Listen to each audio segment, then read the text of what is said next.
Good evening and welcome to my channel. Tonight, we'll be continuing our story of The Murder of Roger Ackroyd by Agatha Christie. Chapter 19. Flora Ackroyd. As I was returning from my round the following morning, I was hailed by Inspector Raglan. I pulled up and the inspector mounted on the step. "Good morning, Dr. Shepherd," he said. "Well, that alibi is all right enough. Charles Kens?" "Charles Kens." The barmaid at the Dog and Whistle, Sally Jones, she remembers him perfectly, picked out his photograph from among 5 others. It was just 9:45 when he came into the bar, and the Dog and Whistle is well over a mile from Fernley Park. The girl mentions that he had a lot of money on him. She saw him take a handful of notes out of his pocket. Rather surprised her, it did, seeing the class of fellow he was, with a pair of boots clean dropping off him. That's where that 40 pounds went right enough. The man still refuses to give an account of his visit to Fernley? Obstinate as a mule he is. I had a chat with Hayes at Liverpool over the wire this morning. "Hercule Poirot says he knows the reason the man went there that night," I observed.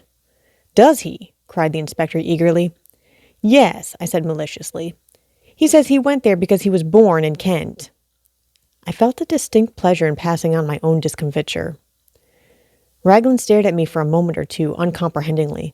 Then a grin overspread his weaselly countenance, and he tapped his forehead significantly. "Bit gone here," he said. "I've thought so for some time. Poor old chap, so that's why he had to give up and come down here. In the family, very likely. He's got a nephew who's quite off his crumpet." "Poirot has?" I said, very surprised. "Yes, hasn't he ever mentioned him to you? Quite docile, I believe, and all that, but mad as a hatter. Poor lad." "Who told you that?" Again, a grin showed itself on Inspector Raglan's face. "Your sister, Miss Shepherd. She told me all about it." Really, Caroline is amazing. She never rests until she knows the last details of everybody's family secrets. Unfortunately, I have never been able to instill into her the decency of keeping them to herself. "Jump in, Inspector," I said, opening the door of the car. "We'll go up to the Larches together and acquaint our Belgian friend with the latest news." "Might as well, I suppose. After all, even if he is a bit balmy, it was a useful tip he gave me about those fingerprints. He's got a bee in his bonnet about the man Kent, but who knows? There may be something useful behind it." Poirot received us with his usual smiling courtesy. He listened to the information we had brought him, nodding his head now and then. "Seems quite okay, doesn't it?" said the inspector rather gloomily. "A chap can't be murdering someone in one place when he's drinking in the bar in another place a mile away." "Are you going to release him?" "Don't see what else we can do. We can't very well hold him for obtaining money on false pretenses. Can't prove a rooty thing." The inspector tossed a match into the grate in a disgruntled fashion. Poirot retrieved it and put it neatly in a little receptacle designed for the purpose. His action was purely mechanical. I could see that his thoughts were on something very different. "If I were you," he said at last, "I should not release the man Charles Kent yet." "What do you mean?" Raglan stared at him. "What I say. I should not release him yet."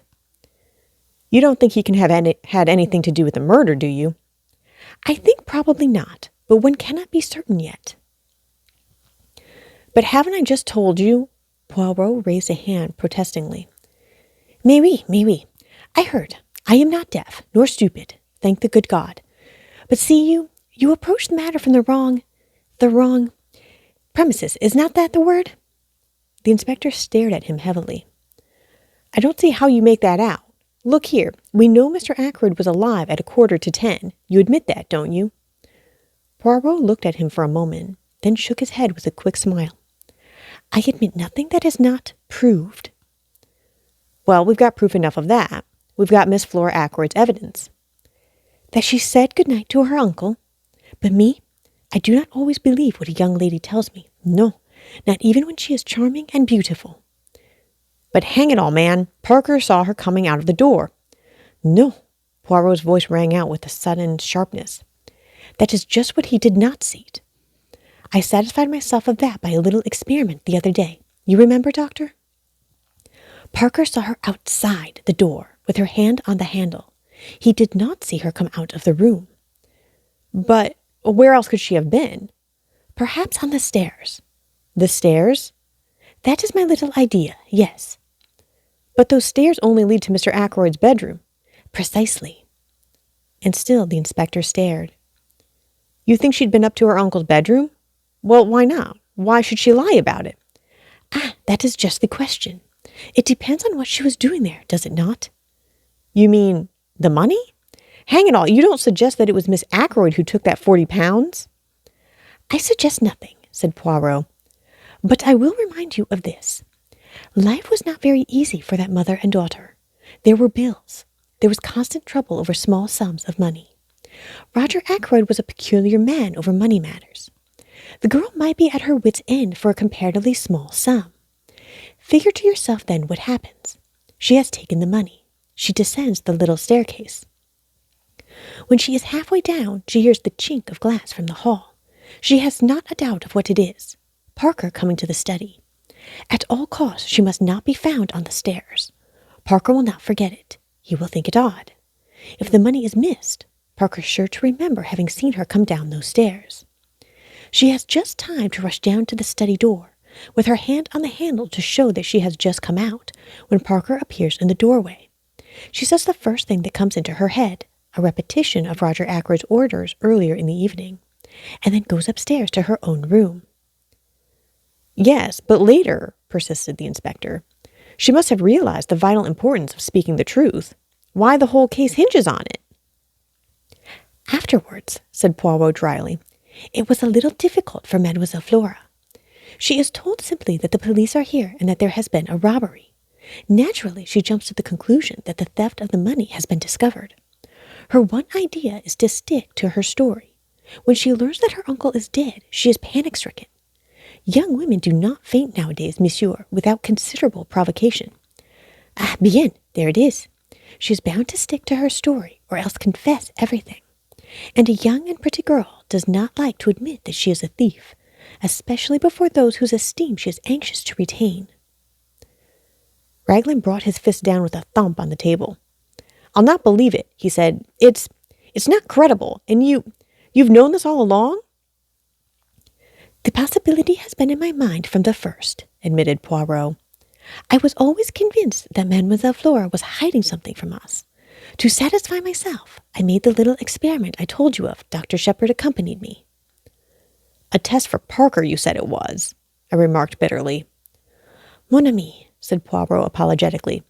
As I told you at the time, one must say something. The inspector rose. There's only one thing for it, he declared. We must tackle the young lady right away. You'll come up to Fernley with me, Monsieur Poirot? Certainly. Dr. Shepherd will drive us up in his car. I acquiesced willingly. On inquiry for Miss Ackroyd, we were shown into the billiard room. Flora and Major Hector Blunt were sitting on the long window seat. Good morning, Miss Ackroyd, said the inspector. Can we have a word or two alone with you? Blunt got up at once and moved to the door. What is it? Asked Flora nervously.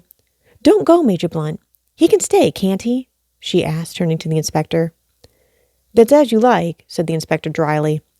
There's a question or two it's my duty to put to you, miss, but I'd prefer to do so privately, and I dare say you'd prefer it also. Flora looked keenly at him. I saw her face grow whiter. Then she turned and spoke to Blunt. I want you to stay. Please, yes, I mean it. Whatever the inspector has to say to me, I'd rather you heard it. Raglan shrugged his shoulders. Well, if you will have it so, that's all there is to it. Now, Miss Ackroyd, Monsieur Poirot here has made a certain suggestion to me.